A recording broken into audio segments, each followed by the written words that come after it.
কেইজনমান আগতে আহিছে দুদিন, কেইজনমান পিছত, কিন্তু একেলগৰে বুলি কৈছোঁ। আৰু সন্মুখত উপবিষ্ট সুধীবৃন্দ, মই মল্লিকাক কৈ আছিলোঁ আৰম্ভত, কোনো যদি নাহে নিবাৰণ ভট্টাচাৰ্যৰ দৰে অৱস্থা হয় মোৰ। আজি দেখিছোঁ পিছত দুজন থিয় হৈ আছে, মই মানে একদম পৰম প্ৰাপ্তি। গতিকে প্ৰথমতেই মই কিন্তু কৃতজ্ঞতা জনাইছোঁ আপোনালোক প্ৰতিজন। আজি আপোনালোকে আহি আচলতে মোক অকুণ্ঠ আশীৰ্বাদ দিছে, অকুণ্ঠ মৰম। আজি অতি মোৰ কাৰণে অন্তত স্মৰণীয় দিন। হলটো ভৰি গৈছে। মই খুব প্ৰতিজন শিল্পী, সাহিত্যিক, মৰমৰ ছাত্ৰ ছাত্ৰীক সকলোকে, প্ৰতিজন বন্ধু যি দূৰৰ পৰা আহিছে, প্ৰতিজনকে চবৰে নাম লোৱা সম্ভৱ নহয়। মই প্ৰথমতে কিন্তু আন্তৰিক শ্ৰদ্ধা আৰু আদৰণি জনাই বক্তব্য মানে কি আৰু দুআষাৰ কম। কিবা কিবি ভাবিছিলোঁ মনত, এতিয়া কথাখিনি মোৰো অকণমান ৰিমাৰ্ডৰেই হয় কেতিয়াবা আৱেগিক হ'লে। কথা হ'ল আচলতে মই মানুহজনী আৱেগিকে। সঁচা কথা ক'বলৈ গ'লে মোৰ জনাসকলে জানে যে মই চাকৰি MA পাছ কৰাৰ লগে লগে চাকৰি পাইছিলোঁ কামাখ্যাৰাম বৰুৱা মহাবিদ্যালয়ত, পাৰ্মানেণ্ট UGC স্কেল জব। তাৰ কেইমাহমান কৰিয়ে মই বৰোদাত আৰ্ট পঢ়িবলৈ যাম বুলি চাকৰি বাদ দি গ'লোঁ। এতিয়াও বাইদেউ আছে, লিয়াই লৈ যা কৈছিলে, কিন্তু সেইবোৰ ভাবিবলৈ নাই। মানে গোটেই কাৰবাৰটো আছিলে মই যাব লাগে, মানে ইমান ধুনীয়া আৰ্ট, কিবা এটা ঘটি আছে, মই মিছাত হৈ যাব নেকি, মানে সাংসাৰিক জ্ঞানটো সেইটো নাই। মানে এই কিবা এটা যে মেটেৰিয়েলিষ্টিকলি এটা লছ হ'ল কেৰিয়াৰটো প্ৰথমতে ব্ৰেক কৰি, মানে কেৰিয়াৰৰ মেটেৰিয়েলিষ্টিক অৰ্থৰে পিছপৰা, কিন্তু কিছু বেছি নহয়। কিন্তু সেই যে গ'লোঁ তাক ৰোমান্টিক প্লাঞ্চ বুলি মই অনুভৱ কৰোঁ, কিন্তু তালৈ গৈ মই যিখিনি অভিজ্ঞতা লাভ কৰিলোঁ সেইখিনি পাঠেয়। তালৈ গৈ বাৰে বাৰে অনুভৱ কৰিলোঁ কলা কি। যিখিনি কলা বুজি আছিলোঁ তাৰ পৰিসৰ আৰু বহুত বেছি হৈ গ'ল। সেয়া আছিল বৰোদাৰ ফাইন আৰ্ট ছ'চাইটি। ইয়াত কেইবাজনো আছে বৰোদাৰ ফাইন আৰ্টছৰ স্নাতক। তাত কেইবাগৰাকীও বহু বিশিষ্ট লোক, শিল্পী, সাহিত্যিক, যেনে গোলাম শ্বেখ, তেওঁ কোনো খুব সুন্দৰ গুজৰাটী কবি। তেনেকুৱা ধৰণৰ মানুহ লগ পালোঁ। তাই অভিজ্ঞতাৰে ঋদ্ধ হৈ যেতিয়া ঘূৰি আহিলোঁ, তাত কিছুমান কথা শিকিলোঁ যি মনটো বিশাল হ'বলৈ দিলে। মই অকণমান এনিকডট কৰিম, দীঘলীয়া নকৰোঁ, বৰ নকৰোঁ, ইতিমধ্যে দেৰি হৈছে। এদিন এখন হলত বহি আছোঁ, দেখিছোঁ বৰ মৰম লগা বগা চুলি মানুহ এজন মোৰ কাষতে ফ্ল'ৰত বহি আছে। মই তেওঁ কোন? তেওঁ কৈছে ভূপেন খাকা। মই জাপ মাৰি উঠিলোঁ, বোলো my God, I am just a student, মই ফাৰ্ষ্ট ইয়াৰ। আপুনি यहाँ বহক, ये চেয়াৰ तुम्हारा है, इस पर तुम्हारा हक है। মই তেতিয়া এটা ডাঙৰ কথা শিকিলোঁ, তেওঁ এখন চকীত মই বহাৰ অধিকাৰটোৰ কাহিনী নাই। তাৰমানে আমি কিমান সজ্ঞানে থাকিব লাগিব, সকলোৰে অধিকাৰ দি, সকলোকে মৰম দি, বিশাল মৰমেৰে সেই পাঠ কিন্তু পালোঁ। সেই তেনেকুৱা ধৰণৰ অজস্ৰ এনিকডট কেতিয়াবা যদি লিখোঁ মেমুৱাত আহিব। আৰু কেইজনমান অতি সুন্দৰ প্ৰফেচাৰ, মই তেওঁলোকক আজি যদি নাম নলওঁ অন্যায় হ'ব। পাৰুল দাভে মুখাৰ্জী, শিৱাজী পানিকাৰ, ৰতন পৰিমল, এইসকলৰ নাম মই এইকাৰণেই লৈছোঁ। সেই সময়ত বৰোদাত কিন্তু কলা ইতিহাস আৰু নন্দন তত্ত্বত এটা নতুন ধৰণৰ টুইষ্ট আহিছিল। সাধাৰণতে আমি এনেধৰণে ভাবোঁ যে কথাখিনি নান্দনতাত্ত্বিক হ'ব, ফৰ্মেলিষ্টিক এনালাইচিছ থাকিব, আৰু বিষয়বস্তু কি কৈছে সেইখিনি হ'ব।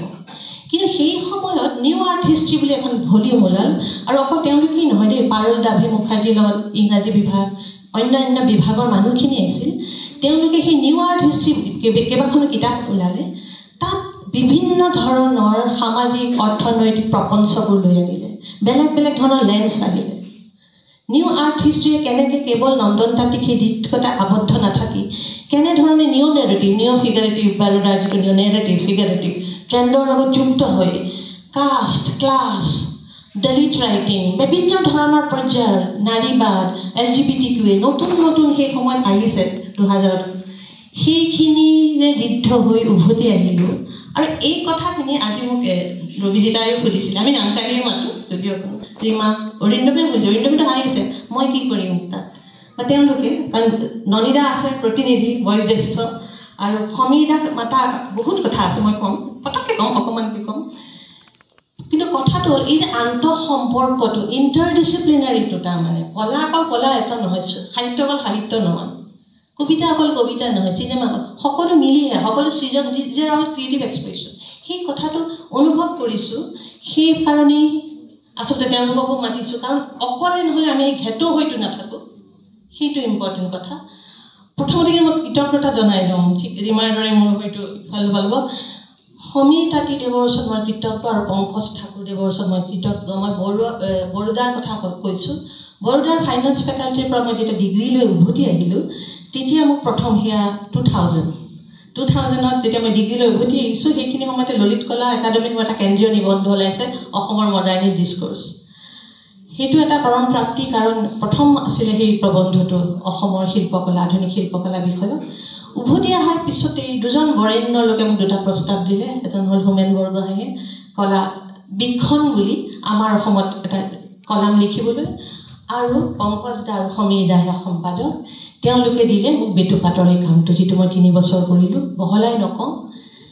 এই কৃতজ্ঞতা এই যে ছাপৰ্টটো কিন্তু আমি কৈ থাকোঁ ন আমি কেতিয়াবা আমি ফিল কৰোঁ আমি ৰাতি কাষৰীয়া আৰ্টৰ মানুহখিনি এওঁলোকে সেই যে দিছিলে আমি কৃতজ্ঞ হোৱা আছিল আজি এই অনুষ্ঠানটো এই যে আমি গোট খাইছোঁ তাৰো এটা কাৰণ আছে যে কৃতজ্ঞতা জ্ঞাপন ঠিক তেনেকৈ অৰিন্দমে বাতায়ন প্ৰকাশত তেওঁলোকে সম্পাদক ৰূপে দিয়া সেই স্পেচখিনিয়ে আচলতে বহুত কথা ক'বলৈ সুযোগ দিলে অকল অসমৰ নহয় উত্তৰ পূৰ্বাঞ্চলৰ আজি জয়ন্ত এইমাত্ৰ তেওঁ এয়াৰপৰ্টলৈ যাব লগা হ'ল গুচি গ'ল বাতায়নৰ বেটুপাত যোনে কৰিছে তেওঁ ত্ৰিপুৰাৰ আৰ্টিষ্ট গতিকে বিভিন্ন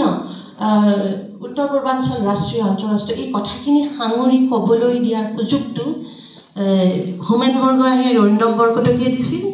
আৰু অসমৰ শিল্পীসকল তেওঁলোকৰ একোখন ছবি বেটুপাতত দি আৰু তেওঁলোকৰ বিষয়ে এক বিশ্লেষণাত্মক টোকা দি আজিৰ অসমৰ সম্পাদক আৰু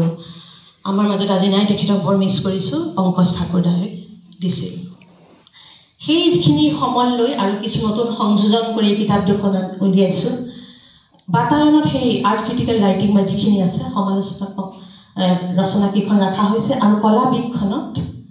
প্ৰথম 20 জন আছিল 20 জনৰ সেই পৰিকল্পনাৰে কৰি থকাৰ সময়তে কিছু পৰিৱৰ্তন আহিল গতিকে কামটো আধৰুৱা হ'ল বিভিন্ন কথাত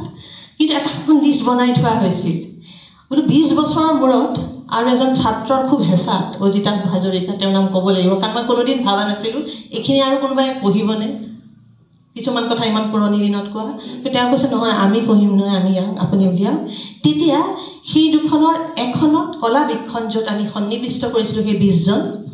সেই 20 জনৰ পিছৰ লিষ্টত যাৰ কথা ক'বলৈ থাকি গ'ল তেওঁলোককো সন্নিৱিষ্ট কৰি এই কিতাপখন ওলোৱা হ'ল আৰু মোৰ অতি আনন্দ লাগিছে যে তেওঁলোক আজি আমাৰ মাজত আছে মই অতি কৃতজ্ঞ ৰবিৰাম ৰহ তেখেত কোকৰাঝাৰৰ পৰা আহি ওলাইছে পোৱা কি পৰম প্ৰাপ্তি জ্ঞানেন বৰকাকতি যিসকল ইয়াত আছে চম্পক বৰবৰা দিলীপ তামুলী তেওঁলোক মুনীন্দ্ৰ নাৰায়ণ ভট্টাচাৰ্য উৎপল বৰা তেওঁলোকক লৈ আহিছে কিন্তু এটা কথা মই অনুভৱ কৰিলোঁ যে ইমান বিশাল গোটেইখিনিতো সামৰা সম্ভৱ নহয় গতিকে এটা নিৰ্দিষ্ট সময়সীমা বান্ধি লৈছিলোঁ যে 80s বিগিনিঙত যিখিনি আত্মপ্ৰকাশ কৰিছে সেইখিনিৰে কলা বীক্ষণ হওক প্ৰথম খণ্ড দ্বিতীয় খণ্ডৰ এটা পৰিকল্পনা আছে তাৰ পৰৱৰ্তী শিল্পী আৰু যিহেতু কৈছে সমকালীন খেলক লৈ কৰা হ'ব সেই এটা পৰিকল্পনা আছে যদি জীয়াই থাকোঁ কৰিম চব আনপ্ৰেডিক্টেবলটো মনেশ্বৰ ব্ৰহ্মৰ পিছত মোৰ চব আনপ্ৰেডিক্টেবল লগা হৈ গৈছে আৰু সেইকাৰণে কিতাপখন কথা আছিল মনেশ্বৰ ব্ৰহ্মৰ লগতে কথা পাতিছিলোঁ যে আমি এইখন কলা বীক্ষণ দিছোঁ হেমাংগিনী বৰদলৈ অতি শক্তিশালী প্ৰথম মহিলা শিল্পী তেওঁৰ নামত আৰু কথা পাতি থকাজনকেই যে আকৌ দিব লাগিব সংযোজন হিচাপে মনেশ্বৰ ব্ৰহ্ম ভবাই নাছিলোঁ দিছোঁ গতিকে life is unpredictable but still I believe যদি পাৰোঁ জীয়াই থাকোঁ কৰি যাব পাৰোঁ শক্তি থাকে আমাৰ দ্বিতীয় খণ্ড বা এইবিলাক কৰি যাম কিন্তু এইখিনিতে এটা কথা কওঁ দুটা কথা কলাৰ বাগধাৰা সলনি যেনেকৈ হয় শিল্প কথাৰ শিল্প ভাষাৰ বাগধাৰাওতো সলনি হ'ব একেধৰণতে কথাখিনি কৈ থকা নাযায় সলনি হ'ব আৰু কেতিয়াবা তেতিয়া শিল্প পাঠবোৰ জটিল যেন লাগিব পাৰে আজি যদি মই ফেমিনিষ্ট লেন্সেৰে অসমৰ শিল্পী শিল্পী কেইগৰাকীক মই প্ৰথম যিখন কিতাপ লিখিছিলোঁ অসমৰ আধুনিক শিল্পকলা তাত সেই ফেমিনিষ্ট লেন্সটোৰে মই অসমৰ নাৰী শিল্পীসকল বহুতক দেখিছোঁ ধন্যবাদ তেওঁলোকক আলোচনা কৰিছিলোঁ এটা নতুন বস্তু যেতিয়া আজি 20 বছৰ আগত লিখিছিলোঁ তেতিয়া কিছুমান হয়তো জটিল দুৰ্বোধ্য পাঠ যেন লাগিব পাৰে কিন্তু সেইটো যদি মই নানিলোহেঁতেন সেই সময়ত সেইটো জানো তেওঁলোকৰ প্ৰতি অন্যায় নহ'লহেঁতেন মানে সহজ পাঠ্যতকৈ প্ৰয়োজন হ'ল আমাৰ এটা বান্ধৰা সৃষ্টি কৰি তাত যিখিনি জৰুৰী আৰু তত্ত্ব মানেতো চব টান নহয় আচলতে সেই কথাখিনি যদি নাচাওঁ আজি এজন দলিত সাহিত্যিক আজি ইণ্ডিজিনিয়াছ ষ্টাডি আহিছে দলিত ষ্টাডি আহিছে LGBT ষ্টাডি আহিছে জেণ্ডাৰ ষ্টাডিজ আহিছে বিভিন্ন ষ্টাডিজৰ সেই লেন্সেৰে যদি মই ইণ্ডিজিনিয়াছ ষ্টাডি দেৱানন্দ ৰূপৰ বিশ্লেষণ নকৰোঁ সেইটোতো এটা ঐতিহাসিক অন্যায় হৈ থাকিব ন গতিকে পাঠটোতকৈ ডাঙৰ কথা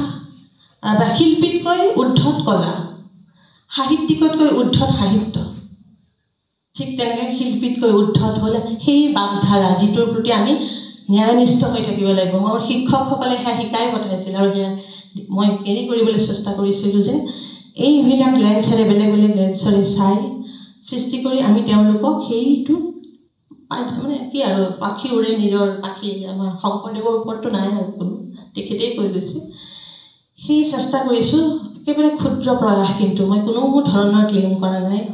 নানান ভুল ভ্ৰান্তি থাকিব পাৰে শেষত এটা কথাই ক'বলৈ বিচাৰোঁ এবাৰ মই আম্বেদকাৰ বিশ্ববিদ্যালয়ত যেতিয়া পঢ়াই আছিলোঁ তেতিয়া বিভিন্ন বিশিষ্ট লোকসকলক লগ পাইছিলোঁ ছেমিনাৰ তেতিয়া এবাৰ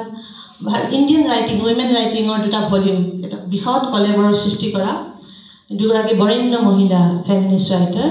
সুচি থাৰু আৰু কে ললিতা তেওঁলোকক লগ পালোঁ তাৰ আগতে মানে মোৰ বিৰাট খং যে সেইখন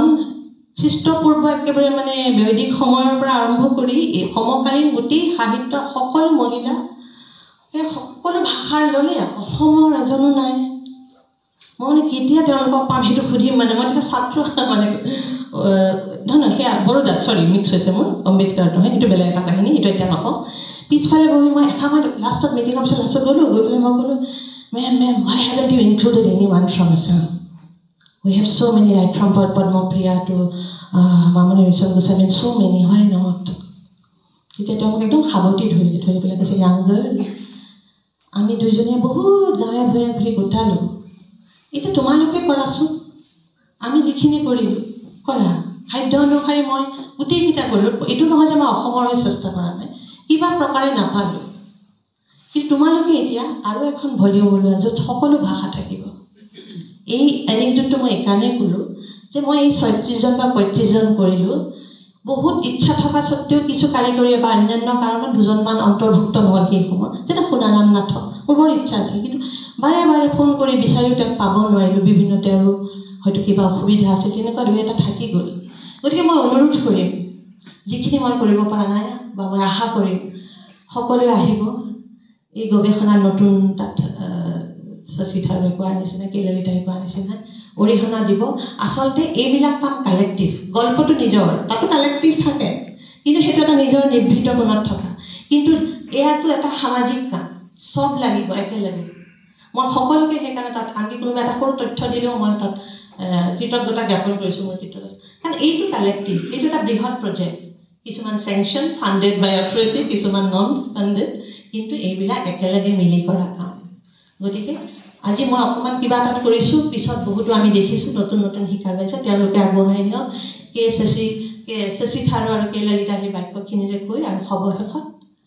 শেষ কথা এটা কওঁ যে শিল্পকলা বা সাহিত্য কিয় কৰিব লাগে অন্য একো কথা নাই তাত এনেকুৱা প্ৰেৰণা থাকে যেতিয়াই মনটো বেয়া লাগে মই কল্পনা কৰোঁ ফ্ৰিডা কালহো বিচনাত পৰি আছে গোটেই পিঠিখন গেলি গৈছে ঘাঁহ এখন ভৰি জঠৰ পক্ষাঘাত এনেকৈ ইজে লাগিছে